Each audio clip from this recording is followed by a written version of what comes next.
criminal scene. I need to tell you what happened at that rest stop. I was driving back from the city late Friday night.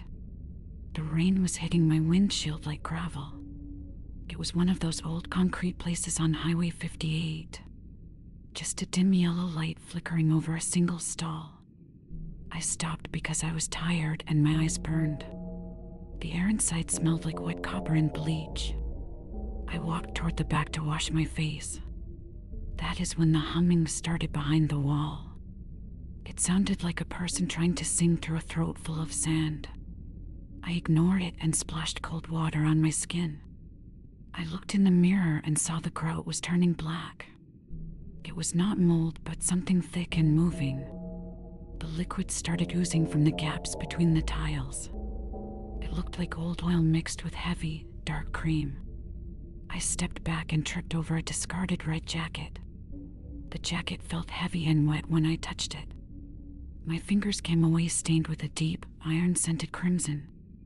It was still warm to the touch. The humming behind the wall stopped instantly. A wet slapping sound echoed from the last bathroom stall. It sounded like a slab of raw steak hitting a floor. I peeked under the door but saw no feet. Just a pile of gray skin folded like laundry. The smell hit me then, and it was pure rot. It was the scent of a slaughterhouse in mid-July.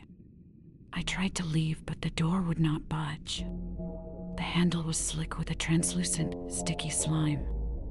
My heart was a hammer hitting a hollow wooden crate. I heard a heavy metallic snap from the ceiling vent. A drop of thick heat landed on my shoulder. I looked up and saw a human eye peering down. It was not in a head, just fixed in the grate. The iris was white and vibrating with a frantic pulse. More fluid began to rain down on my shirt. It was bright red and filled with tiny white chips. Those chips were pieces of teeth and shattered jawbone. Something was being ground up just above my head. The wall tiles started to crack and fall away. Behind them was not brick or insulation. It was a mass of pulsing, purple muscle and veins. The room was breathing in a slow, wet rhythm. I heard a muffled scream from inside the wall. It sounded like my brother's voice calling my name. He went missing 3 years ago on this same road.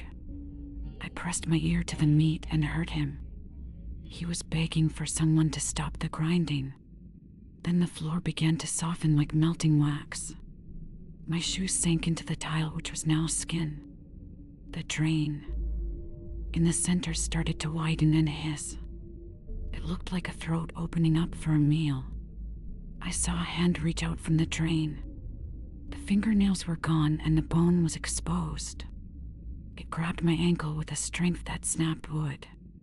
I fell hard and my chin hit the porcelain sink. My blood joined the river flowing toward the center. The light above finally shattered in a spray of glass. In the dark, the wet sounds became much louder. I felt teeth grazing the back of my neck. They were not sharp but dull and very numerous. A tongue like sandpaper licked the open cut on my chin. It tasted like vinegar and old, rusted copper coins. I kicked the hand away and scrambled toward the window. My fingers tore at the frame until my nails bled. I did not care about the pain or the skin. I broke the glass and dived into the gravel outside. I did not look back at the screaming building. My car started on the third try as I sobbed. I drove 50 miles before I dared to look back. My reflection in the mirror was not my own face. My skin was turning that same dull, bruised purple color. Small white chips of bone were pushing through my cheeks. I can feel the humming starting in my own chest now. It is getting louder every time I take a breath. I am turning into the thing that lives in the walls. My eyes are starting to move independently of each other. I can hear you breathing through the phone right now. Your house smells like cedar and clean laundry. It is a very appetizing smell to someone like me. I think I am standing right outside your front door. Do not look at the shadows under the entryway. I am much closer than the mirror says I am. Open the door and let me finish the song. I need your skin to stop the cold.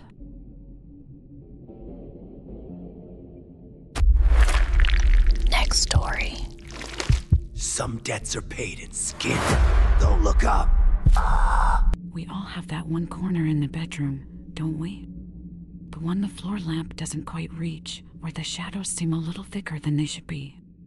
You tell yourself it's just the way the drywall meets, or maybe a pile of clothes you were too tired to hang up. You ignore it. I ignored it for 3 months. But looking back, I realized that things don't just appear. They grow. They take root in the places we stop looking at because we're too comfortable, or too tired, or too safe. It started with a smell. It wasn't a dead mouse in the wall kind of smell. It was sweeter than that. It reminded me of overripe peaches left in a plastic bag in the sun. It was cloying and thick. My wife, Sarah, thought it was the dampness from the in-suite bathroom, maybe some mold getting into the floorboards. We scrubbed the tiles, bleached the drains, and lit enough candles to make the room look like a vigil. But the smell didn't leave. It just settled into the corner by the wardrobe, right where the ceiling fan's pull string casts a thin, flickering line against the wall. About 2 weeks in, I noticed the texture change. I was vacuuming, and the nozzle hit the baseboard in that corner. It didn't make that clack sound of plastic hitting wood. It sounded soft, damp. I knelt down, thinking the pipe in the wall had finally burst. The wallpaper was bulging, just slightly. It wasn't a water bubble, though. When I touched it, the surface felt warm. Not radiator warm, body warm. I pulled my hand back, and for a second, I swear the wallpaper pulsed. Just once. A slow, heavy throb that I felt in my own teeth. I told myself it was the vibration of the house, the old copper pipes settling for the night. Then came the sounds. They were so faint at first that I thought they were just the white noise machine we keep on the nightstand. But then, around 3 a.m., that dead hour where the world feels like it's holding its breath, I heard it clearly. It was the sound of a wet sponge being squeezed. Squish. Stretch. Click. It was rhythmic. It sounded like something was being assembled, piece by piece, behind the floral pattern of our wallpaper. I woke Sarah up, whispering, asking if she heard it. She just groaned, told me I was stressed from work, and rolled back over. But I stayed awake. I watched that corner. The moonlight was hitting it just right, and I saw that the bulge had grown. It wasn't a bubble anymore, it was a shape. It looked like a knuckle. A huge, pale knuckle. Pressing against the paper from the inside, stretching the fibers until they were translucent. I should have ripped the paper down right then. I should have grabbed a hammer and smashed the wall until I saw the studs. But you don't do that, do you? You don't want to be the crazy person. You want to believe there's a logical explanation. So I went back to sleep. That was my first real mistake. Over the next month, the thing in the corner stopped hiding behind the wallpaper. One morning, I woke up and saw a tear in the paper. It wasn't a jagged rip, it looked like a surgical incision. Out of that slit, something was leaking. It wasn't blood, not exactly. It was a dark, viscous amber fluid that smelled like iron and old copper coins. It pooled on the carpet, staining the beige fibers a deep, bruised purple. And in the center of that tear, I saw something white. It was porous and hard. It looked like the end of a femur. I tried to clean it. I grabbed a handful of paper towels and pressed them against the wall. The moment I made contact, I felt a sharp, electric jolt run up my arm. The wall, it hissed at me. Not a human hiss, but the sound of air being forced through a very small, white hole. I backed away, my heart hammering against my ribs like a trapped bird. "Sarah," I croaked. She was standing in the doorway, brushing her hair. She looked at the wall, then at me. Her eyes were blank. Not empty, but occupied. "It's just the settling, Mark," she said. Her voice was flat, devoid of any inflection. "It's just getting comfortable. Don't be a bad host." I didn't recognize her in that moment. Her skin looked waxy, and she was breathing in time with the thumping in the corner. I spent the next 3 days on the sofa, but I couldn't stay away. It's like a car crash. You know you shouldn't look, but your eyes are glued to the wreckage. Every time I peeked back into the bedroom, the thing had progressed. By the second month, it had a torso. It was a mess of exposed muscle fibers and what looked like wet, gray leather. It wasn't attached to the wall anymore. It was growing out of it, slunked in the corner like a discarded suit of meat. It had no head yet, just a bundle of nerves and veins that twitched whenever I spoke. The worst part was the way it moved while we slept. I started setting up a motion-activated camera, the kind people use for nurseries. When I watched the footage the next morning, I threw up in the kitchen sink. The video was grainy, black, and white. It showed me and Sarah sleeping, completely still. In the corner, the thing began to unfold. It didn't have limbs, not really. It had long, multi-jointed appendages that ended in what looked like human fingers, but far too many of them. The thing crawled across the floor, dragging its heavy, wet body with a sound like raw steak hitting a cutting board. It reached the edge of the bed. It didn't attack. It just hovered. It rose up on its spindly limbs, looming over Sarah. One of its finger tendrils reached out and traced the line of her jaw. It stayed there for 3 hours, just watching her breathe. And the most horrifying part, in the video, Sarah's hand reached out from under the covers and squeezed the thing's appendage. She held its hand while she slept. I tried to leave. I packed a bag, but when I got to the front door, the smell hit me. It wasn't just in the bedroom anymore. The house was saturated with it. I felt dizzy, my vision swimming with dark spots. I realized then that the thing wasn't just in the corner. The house was the thing. The walls were its skin, the pipes were its veins, and we were just the nutrients it had been soaking up for months. Last night was the climax. I woke up because the room was too quiet. The white noise machine had been cut off. I turned my head slowly, my neck cracking in the silence. The thing was fully formed. It was sitting in the armchair by the window now. It had a face, but the skin was pulled so tight over the bone that it was translucent. It had no eyelids, just 2 milky, white orbs that reflected the moonlight. It was wearing my old bathrobe, the one I'd lost a year ago. It sat there, its long, white fingers interlaced in its lap. Sarah wasn't in bed. I looked over, and the space beside me was empty, the sheets cold. I looked back at the thing in the chair. It opened its mouth.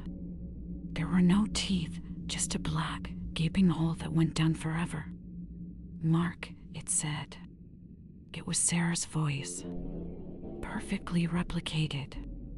Every cadence, every little lilt she has when she's tired. "Mark, come here. It's cold in the corner." I looked at the corner where it had started. The wallpaper was gone now. There was just a hole in the reality of the room, a dark, pulsing throat of lath and plaster. And sticking out of the hole was a hand. A small, human hand with Sarah's engagement ring still on the finger. The hand was clawing at the floorboards, trying to pull a body out that was no longer there. The thing in. The chair stood up. It was nearly 7 feet tall, its body a grotesque collage of everything we'd lost in this house, hair from the drains, skin cells from the carpet, the discarded emotions of a decade-long marriage. It took a step toward me, and I heard my own bones creak in its legs. I'm writing this from the hallway closet. I have my phone and a pocket knife that feels like a toothpick against what's waiting outside. I can hear it breathing through the slats of the door. It's not just one breath. It's 2. It's breathing for me, and it's breathing for her. The smell of peaches is so strong now I can taste it. It's the taste of something being digested. I can hear the floorboards groaning as it paces. It's waiting for me to get tired. It knows I can't stay awake forever. And the worst part, the part that's making me sob as I type this, is that I can hear Sarah's voice coming from the wall in the bedroom, muffled and distant, screaming for me to help her. But the thing outside the closet door? It's laughing. And it sounds exactly like me.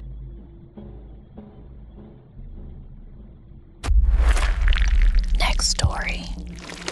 Some debts are paid in skin. Don't look up. You know how you're just scrolling through TikTok at 3 in the morning? It's that mindless, glazed over state where you're just flicking your thumb up, watching the blue light bleed into your retinas.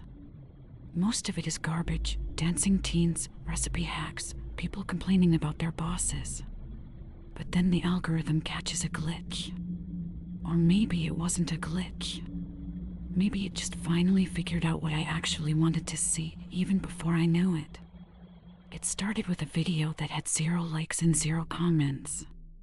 The handle was just a string of random coordinates. The video was shot in that shaky, high-contrast night mode, and at first, I thought it was one of those found footage ARG things.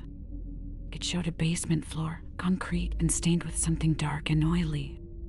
There was no music, just this heavy, wet sound, like someone dragging a wet carpet across a floor. A hand came into the frame. It wasn't a normal hand. The skin was pulled so tight over the knuckles that it looked like white porcelain, and the fingernails were jagged, bitten down until the beds were raw and weeping. I should have swiped. That's the thing that haunts me now. I should have just kept going to the next video of a golden retriever, but I didn't. I watched as that hand reached into a pile of something gray and gelatinous and began to pull. The sound was visceral, a sticky, tearing noise that made the back of my throat itch. I realized I was looking at a pile of raw organs, but they weren't from an animal. There was a wedding ring still clinging to a severed, bloated finger mixed into the heap. The next day, my For You page was different. It was like the app had shed its skin. The bright colors were gone. Every third video was from a different account, but the content was the same, grainy, silent footage of people being watched. Not jump scare watched, but real, voyeuristic stalking. One video showed a girl sleeping in a dorm room I recognized. I'm not kidding, I could see the specific poster for the local coffee shop on her wall.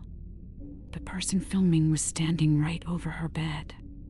The camera leaned in close, so close you could hear the person's ragged, wet breathing, and then the person filming used a surgical scalpel to gently, almost lovingly, trace the line of her throat without waking her. I tried to report the account, but the button was gone. Literally. Where the report flag usually is, there was just a blank space. I tried to close the app, but my phone froze.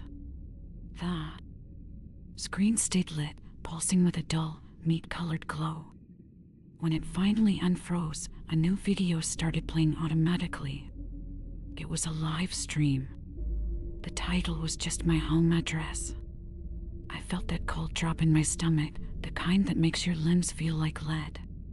I looked at my door. It was locked. I looked back at the screen. The camera was moving through a hallway. My hallway. I could see the pile of mail I'd been ignoring on the small side table. I could see the scuff mark on the baseboard from when I moved my couch. The person holding the phone wasn't rushing. They were savoring it. They panned the camera down to their other hand. They were holding a rusted pair of garden shears, the kind with the long, jagged blades meant for thick branches. The feed was delayed by maybe 3 seconds. I heard a soft creak from the floorboards outside my bedroom. 3 seconds later, I saw the camera on my screen tilt as the person stepped over that exact spot. I didn't have a weapon. I'm an average guy. I have a kitchen knife and a heavy lamp. I grabbed the lamp, my heart hammering against my ribs so hard it felt like it was going to crack a bone. I stared at the bottom of my bedroom door. I I saw the shadow block the sliver of light from the hallway. The door didn't fly open. There was no cinematic crash. Instead, I heard a soft, rhythmic scratching at the wood. It sounded like a dog trying to get out, but higher pitched, the sound of fingernails digging into the finish. I looked at my phone again. The live stream showed the door from the outside. But then, the camera turned around. The person filming was a guy I'd seen at the grocery store a dozen times. Just a guy. Balding, wearing a grease-stained windbreaker. But his face, it looked like it had been reconstructed by someone who had never seen a human before. His cheeks were stitched shut with thick, black upholstery thread, pulling his mouth into a permanent, jagged grin. His eyes were wide, the lids cut away so he couldn't blink. They were red and raw, the capillaries burst from the constant exposure to the air. He held up a finger to his stitched-up mouth, signaling for me to be quiet. Then he reached out and placed the phone on the floor, leaning it against my door so the camera was facing up. He didn't come in. Not yet. He started talking, but the sound didn't come from the hallway. It came from my phone's speakers. It was a pre-recorded audio clip played over the live feed. You liked the first one, the voice rasped. It sounded like gravel being turned in a blender. The algorithm knows you. It knows you want to see what's inside. It knows you want to see how much a human body can actually spill before it goes quiet. I heard the shears snip. Click-clack. A metallic, hungry sound. I screamed, "I'm calling the police," and lunged for the door, thinking I could bolt it or push my dresser in front of it. But as soon as I touched the handle, the door swung open with a violent force that threw me backward. He wasn't there. The hallway was empty. The front door was standing wide open, letting the cold night air whistle through the house. I stood there, shaking, gasping for air, thinking I'd somehow survived a prank or a home invasion. I walked toward the front door to shut it, my feet sticking to the hardwood. I looked down. The floor wasn't just wet. It was covered in a thick, dark carpet of blood. It was everywhere, sprayed across the walls in long, erratic arcs, dripping from the ceiling. And in the center of the living room, there was a pile. It was the girl from the dorm. Or what was left of her. He had unraveled her. It wasn't just a murder, it was an anatomy lesson. Her skin had been removed in one continuous piece, laid out on the rug like a gruesome decorative throw. Her muscles were exposed, glistening and raw under the living room light. He had used the shears to open her rib cage, folding the bones back like the pages of a book to reveal the pulsing, itching mess of her lungs. She was still alive. Her eyes rolled back in her head, tracking me, her mouth moving in a silent, bubbly plea for help that she couldn't vocalize because her tongue was pinned to her chest with a sewing needle. I backed away, tripping over my own feet, and hit the wall. My phone vibrated in my pocket. I pulled it out, my hands slick with the spray that had reached the hallway. A new notification. The algorithm thinks you'll love this. I tapped it. The screen showed a bird's eye view of my living room. I looked up. There was a small, high-definition camera mounted in the smoke detector that I hadn't installed. On the screen, I saw myself, covered in the girl's blood, holding my phone, looking like the perfect suspect. Then I saw the comment section on the live stream. It was scrolling so fast I could barely read it. Finally. Do the eyes next. Use the shears on his hands so he can't swipe away. The algorithm never misses. I heard the front door click shut. Not the sound of someone leaving. The sound of someone locking me in.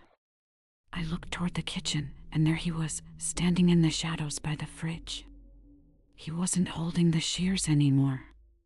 He was holding a tripod and a fresh ring light. He set it up with methodical, practiced movements, adjusting the angle so the light hit the girl's twitching body and my terrified face perfectly. The engagement is through the roof, he whispered, the stitches in his cheeks pulling and tearing the skin as his jaw moved. Don't ruin the shot. The followers hate it when the victim dies too quickly. We have to pace it. We have to make it go viral. He stepped toward me, reaching into his pocket and pulling out a small, silver hook. He didn't look angry. He looked like a content creator hitting a milestone. He looked happy. I tried to run, but the floor was too slick. I slid in the gore, falling hard onto my back right next to the girl. I felt her hot, wet muscle against my arm. I looked at the phone one last time before he grabbed my hair and pulled my head back. The viewer count was at 60,000 and climbing. People aren't just watching this stuff because they're sick. They're watching because the app won't let them look away. It's feeding them exactly what they're afraid of over and over until the fear becomes a craving. As the shears lined up with the corner of my eye, the last thing I saw was a gift popping up on the screen, a little digital crown floating over my face. The algorithm knows what you want. And tonight, it wants you to watch me bleed.